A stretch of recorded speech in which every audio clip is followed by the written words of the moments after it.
ಪುರುಷೋತ್ತಮನಿಗೆ ಭಾರತ್ ಮಾತಾ ಕಿ ವಜಾ ಮಾಡಿ ವಜಾ ಮಾಡಿ ವಜಾ ಮಾಡಿ ವಜಾ ಮಾಡಿ ಭಾರತ್ ಮಾತಾ ಕಿ. ದೇಶದ ಸಂಸ್ಕೃತಿಯಲ್ಲಿ ಅತ್ಯಂತ ಮೇರು ಸಂಸ್ಕೃತಿಯ ಕಲೆ ಯಕ್ಷಗಾನ. ಅದರಲ್ಲೂ ಈ ಯಕ್ಷಗಾನವನ್ನು ಅವಮಾನ ಮಾಡಿಸಿದ್ದು ಇಡೀ ಕರ್ನಾಟಕದ ಎಲ್ಲ ಕನ್ನಡಿಗರಿಗೆ ಅವಮಾನ ಮಾಡದಂಗೆ. ಅತ್ಯಂತ ಪರಿಶುದ್ಧವಾದ ಭಾಷೆ ಅಂತ ಇದ್ರೆ ಅದು ಯಕ್ಷಗಾನದಲ್ಲಿ ಮಾತ್ರ ನೀವು ಕಾಣಲಿಕ್ಕೆ ಸಾಧ್ಯ ಇದೆ. ಬೇರೆ ಎಲ್ಲ ವಿಭಾಗಗಳಲ್ಲೂ ಬೇರೆ ಎಲ್ಲ ಕ್ಷೇತ್ರಗಳಲ್ಲೂ ಕೂಡ ಕಲುಷಿತಗೊಂಡಿರ್ಬೋದು ಕನ್ನಡ, ಆದರೆ ಯಕ್ಷಗಾನದಲ್ಲಿ ಮಾತ್ರ ಅತ್ಯಂತ ಪರಿಶುದ್ಧವಾಗಿ ಇವತ್ತಿಗೂ ಕೂಡ ಕನ್ನಡವನ್ನ ಬಳಸ್ತಾ ಇದ್ದಾರೆ. ನೀವು ಯೋಚನೆ ಮಾಡ್ಬೋದು, ಬೇರೆ ಒಂದು ಸೆಮಿನಾರಲ್ಲೋ ಅಥವಾ ಸಭೆಯಲ್ಲೋ ಭಾಷಣ ಮಾಡೋದಿದ್ರೆ ನಾಲ್ಗೆ ದಪ್ಪ ಆದರೆ ನಾಲ್ಗೆ ಹೊರಳೋದಿಲ್ಲ, ಬಜೆ ತಿನ್ಬೇಕಾಗತ್ತೆ. ಈ ಕನ್ನಡಕ್ಕೂ ಬಜೆಗೂ ಬಹಳ ಸಂಬಂಧ ಇದೆ. ಆದರೆ ಯಕ್ಷಗಾನದಲ್ಲಿ ಎಲ್ಲಡಿಕೆ ಹಾಕಿದ್ರು ಕೂಡ ಅತ್ಯಂತ ಪರಿಶುದ್ಧವಾಗಿ ಆ ನಾಲ್ಗೆ ಕನ್ನಡವನ್ನ ಮಾತಾಡುತ್ತೆ, ಅದು ಹೊರಳುತ್ತೆ ಅಂತಂದ್ರೆ ಅದು ಯಕ್ಷಗಾನದಲ್ಲಿ ಮಾತ್ರ. ಅಷ್ಟು ಮಾತ್ರ ಅಲ್ಲ, ಇವತ್ತಿಗೂ ಕೂಡ ಆ ಪವಿತ್ರ ಪಾವಿತ್ರ್ಯತೆಯನ್ನ ಉಳಿಸ್ಕೊಂಡಿದ್ರೆ ಅದು ಯಕ್ಷಗಾನ ಮಾತ್ರ. ಒಂದು ಗಣಹೋಮನೋ ಚಂಡಿ ಇಲ್ಲಿ ಸೇರಿದ ಎಲ್ಲರಿಗೂ ಯಕ್ಷಗಾನ ಕಲಾಭಿಮಾನಿಗಳಿಗೆ, ಕಲಾವಿದರಿಗೆ, ಪತ್ರಕರ್ತರಿಗೆ ಎಲ್ಲರಿಗೂ ನಮಸ್ಕರಿಸಿ ನಾನು ಒಂದೆರಡು ಅನಿಸಿ ಈಗಾಗಲೇ 2-3 ದಿವಸದಿಂದ ಜಾಲತಾಣಗಳಲ್ಲಿ ತುಂಬ ಹರಿದಾಡ್ತಾ ಇರುವಂಥ ಕನ್ನಡ ಪ್ರಾಧಿಕಾರದ ಅಧ್ಯಕ್ಷರಾದ ಪುರುಷೋತ್ತಮ ಬಿಳಿಮಲೆ ಅವರು ಯಕ್ಷಗಾನ ಕಲಾವಿದರ ಬಗ್ಗೆ ತೀರಾ ಅಸಂಬದ್ಧವಾಗಿ ಹೇಳಿದ್ದಾರೆ ಅಂತ ನಾವು ಕೇಳ್ತಾ ಇದ್ದೇವೆ. ನಾನು ಈಗ ಸಾಧಾರಣ 76ನೇ ಇಸ್ವಿಯಿಂದ ನಾನು ಇದೇ ರಂಗದಲ್ಲಿದ್ದವನು, ವೃತ್ತಿ ಮೇಳದಲ್ಲಿದ್ದವನು. ಸುಮಾರು 45 ವರ್ಷದ ಮೇಲಾಯಿತು ನಾನು ಇದೇ ಇದರಲ್ಲಿ. ನನ್ನ ಗಮನಕ್ಕೆ ಬಂದಾಗ ಯಾವುದೇ ರೀತಿಯಲ್ಲಿ ಈ ಸಲಿಂಗ ಕಾಮಿಗಳನ್ನು ನಾವು ಯಕ್ಷಗಾನ ಕಲಾವಿದರನ್ನು ನಾವು ನೋಡಲಿಲ್ಲ, ಬೇರೆ ವಿಭಾಗದಲ್ಲೂ ನನಗೆ ಗೊತ್ತಿಲ್ಲ. ಹಾಗಾಗಿ ಈ ರೀತಿಯ ಅಸಂಬದ್ಧ ಹೇಳಿಕೆಯನ್ನು ಕೊಡುವಂಥ ಈ ಪುರುಷೋತ್ತಮ ಬಿಳಿಮಲೆಯನ್ನು ಕನ್ನಡ ಪ್ರಾಧಿಕಾರದ ಅಧ್ಯಕ್ಷ ಸ್ಥಾನದಿಂದ ಖಂಡಿತ ವಜಾಗೊಳಿಸಿ ಅವರನ್ನು ತಕ್ಷಣ ಬಂಧಿಸಿ ವಿಚಾರಣೆಗೊಳಪಡಿಸಬೇಕು. ಅವರು ಯಾವುದೇ ರೀತಿಯಲ್ಲಿ ಕ್ಷಮಾರ್ಹರಲ್ಲ ನನ್ನ ದೃಷ್ಟಿಯಲ್ಲಿ. ಯಕ್ಷಗಾನ ಕಲಾವಿದರಿಗೆ ಮಾಡಿದ ದೊಡ್ಡ ಅಪಮಾನ. ತಕ್ಷಣ ಅವರು ಕ್ಷಮೆ ಕೇಳೋದಕ್ಕಿಂತನೂ ಅವ್ರನ್ನ ಕನ್ನಡ ಪ್ರಾಧಿಕಾರದ ಅಧ್ಯಕ್ಷ ಸ್ಥಾನದಿಂದ ವಜಾಗೊಳಿಸಿ ಅವ್ರನ್ನ ಬಂಧಿಸಬೇಕಂತ ಕೇಳ್ಕೊಳ್ತೇನೆ. ಯಕ್ಷಗಾನ ಗೆಲ್ಲಿ, ಯಕ್ಷಗಾನ ಮಾಡಿ. ಈ ಒಂದು ಪ್ರತಿಭಟನೆಯ ನೇತೃತ್ವವನ್ನು ವಹಿಸಿಕೊಂಡಿರ್ತಕ್ಕಂಥ ಯಕ್ಷಗಾನದ ಸಂಘಟಕರು ಮತ್ತು ಅಭಿಮಾನಿಯಾಗಿರ್ತಕ್ಕಂಥ ವಿಜಯೇಂದ್ರ ಅವರೇ, ಮತ್ತು ಈಗ ತಾನೇ ಮಾತಾಡಿರ್ತಕ್ಕಂಥ ನಮ್ಮ ಪತ್ರಕರ್ತರು ಮತ್ತು ಯಕ್ಷಗಾನದ ಕಲಾವಿದರು ಆಗಿರ್ತಕ್ಕಂಥ ರಮೇಶ್ ಅಣ್ಣ ಅವರೇ, ಇನ್ನೊಬ್ಬ ಯಕ್ಷಗಾನ ಕಲಾವಿದರಾಗಿರ್ತಕ್ಕಂಥ ಶ್ರೀಧರಣ್ಣ ಅವರೇ, ಮತ್ತೊಬ್ಬ ಪ್ರಖ್ಯಾತ ಯಕ್ಷಗಾನ ಕಲಾವಿದರಾಗಿರ್ತಕ್ಕಂಥ ಸಂಪ ಲಕ್ಷ್ಮೀನಾರಾಯಣ ಅವರೇ, ಹಾಗೆ ನಗರಸಭೆಯ ಮಾಜಿ ಅಧ್ಯಕ್ಷರಾದ ಮೈತ್ರಿ ಪಾಟೀಲ್ ಅವರೇ, ಮುದ್ರಾ ಶಿವಾನಂದ್ ಅವರೇ, ಹಾಗೆ ಈ ಒಂದು ಪ್ರತಿಭಟನೆಯಲ್ಲಿ ಭಾಗವಹಿಸಿರ್ತಕ್ಕಂಥ ಅತ್ಯಂತ ಹಿರಿಯರಾಗಿರ್ತಕ್ಕಂಥ ಶ್ರುತಿ ಸತ್ಯನಾರಾಯಣ ಭಟ್ರೆ, ಹಾಗೆ ನಮ್ಮ ಪ್ರಶಾಂತ್ರವರೇ ಮತ್ತು ಎಲ್ಲ ಅಭಿಮಾನಿ, ಯಕ್ಷಗಾನ ಅಭಿಮಾನಿಗಳು. ಮೊಟ್ಟ ಮೊದಲನೇದಾಗಿ ಈ ರೀತಿಯ ಒಂದು ಘಟನೆ ನಡೆದಾಗ ಪ್ರಪ್ರಥಮವಾಗಿ ಸಾಗರದಲ್ಲಿ ಈ ಒಂದು ಪ್ರತಿಭಟನೆಯನ್ನು ನಡೆಸುವ ಮೂಲಕ ಆ ವ್ಯಕ್ತಿಗೆ ಒಂದು ವಿರುದ್ಧವಾಗಿ ಎಲ್ಲ ಕಡೆಗಳಲ್ಲೂ ಕೂಡ ಪ್ರತಿಭಟನೆ ನಡೆಸಲಿಕ್ಕೆ ಪ್ರೇರಕವಾಗಿರ್ತಕ್ಕಂಥ ನಮ್ಮ ಸಾಗರದ ವಿಜಯೇಂದ್ರ ಅವರ ತಂಡಕ್ಕೆ ಹೃತ್ಪೂರ್ವಕವಾಗಿರ್ತಕ್ಕಂಥ ಅಭಿನಂದನೆ.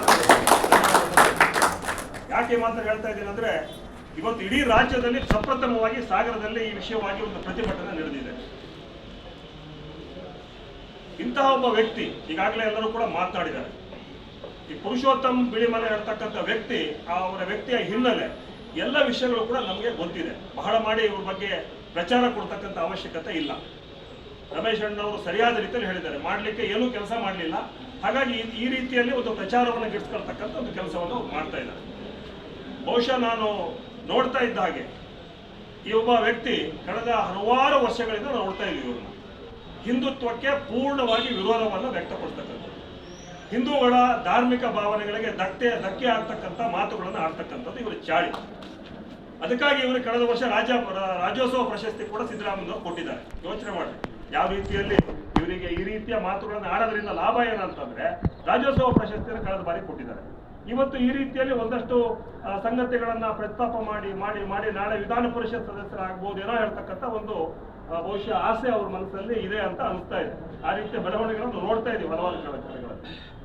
ಜೊತೆಗೆ ನೋಡ್ರಿ, ಒಂದು ಅಬ್ಸರ್ವ್ ಮಾಡ್ರಿ, ನಾವು ನೋಡ್ತಾ ಇದೀವಿ ಕಳೆದ ಬಾರಿ ಶಿವರಾಜ್ ತಂಗಡಿಗೆ ಹೇಳ್ತಕ್ಕಂಥ ಒಬ್ಬ ಕನ್ನಡ ಸಾಂಸ್ಕೃತಿಕ ಇಲಾಖೆಯ ಒಬ್ಬ ಸಚಿವ ಅವರೊಂದು ಸುತ್ತೋಲೆಯನ್ನು ಹೊರಡಿಸಿದ್ದಾರೆ. ದಕ್ಷಿಣ ಕನ್ನಡದಲ್ಲಿ ಮತ್ತು ಈ ಭಾಗ ಉತ್ತರ ಕನ್ನಡ ಇರ್ಬೋದು, ಮಲೆನಾಡು ಭಾಗದಲ್ಲಿ ಇರ್ಬೋದು, ಯಕ್ಷಗಾನ ಹೇಳ್ತಕ್ಕಂಥದ್ದು ಬಹಳ ಅತ್ಯಂತ ಜನಪ್ರಿಯವಾಗಿರ್ತಕ್ಕಂಥ ಒಂದು ಕಲೆ. ಇದನ್ನ ರಾತ್ರಿ 12 ಗಂಟೆ ಕ್ಲೋಸ್ ಮಾಡ್ಬೇಕಂತೆ, 12 ಗಂಟೆ ನಿಲ್ಲಿಸ್ಬಿಡಿ ಅಂತ ಹೇಳಿ ಒಂದು ಇದನ್ನು ಕೊಟ್ಟಿದ್ದಾರೆ, ಆರ್ಡರ್ ಅನ್ನು ಮಾಡಿದ್ದಾರೆ.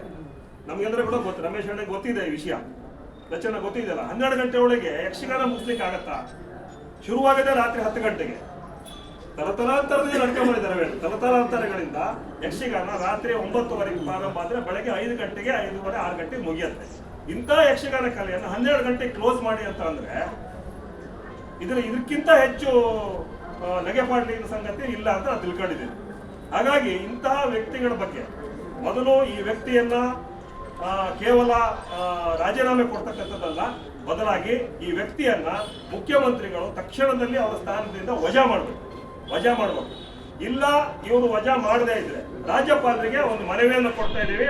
ರಾಜ್ಯಪಾಲರು ಈ ಒಂದು ವ್ಯಕ್ತಿಯನ್ನ ತಕ್ಷಣದಿಂದ ಆ ಹುದ್ದೆಯಿಂದ ವಜಾ ಮಾಡಬೇಕು, ಬಂಧಿಸಬೇಕು. ಎರಡನೇ ಬಂಧಿಸಬೇಕು ನಾನು ಹೇಳ್ತಾ ಇದ್ದೀನಿ.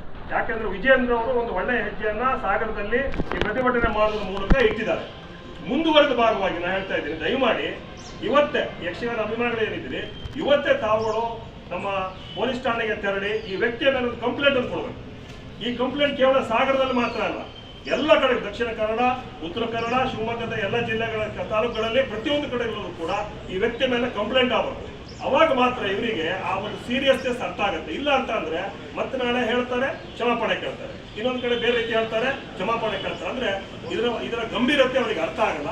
ದಯಮಾಡಿ ವಿಜೇಂದ್ರ ಅವರ ನೇತೃತ್ವದಲ್ಲಿ ಈ ಒಂದು ವಿಷಯಕ್ಕೆ ಸಂಬಂಧಪಟ್ಟ ಹಾಗೆ ಪೊಲೀಸ್ ಠಾಣೆಯಲ್ಲಿ ಅಧಿಕೃತವಾಗಿ ದೂರನ್ನು ದಾಖಲಿಸಿದರೆ ಬಹುಶಃ ಅವರಿಗೆ ಮುಂದಿನ ದಿನಗಳಲ್ಲಿ ನ್ಯಾಯಾಲಯಕ್ಕೆ ಓಡಾಡಿ ಮುಂದೆ ಈ ರೀತಿಯ ಒಂದು ಚಾಳಿಯನ್ನು ನಿಲ್ಲಿಸ್ತಾರೆ. ಇದನ್ನು ದಯವಿಟ್ಟು ಮಾಡಬೇಕು ಅಂತಕ್ಕಂಥ ಮಾತನ್ನ ಈ ಸಂದರ್ಭದಲ್ಲಿ ಹೇಳಿ, ನಿನ್ನೆ ದಿನ ಈ ಒಂದು ಹೋರಾಟವನ್ನು ಮಾಡಬೇಕು ಅಂತ ಯೋಚನೆ ಮಾಡುವಾಗ ನಾವು ಭಾರತೀಯ ಜನತಾ ಪಾರ್ಟಿ ಕಡೆಯಿಂದ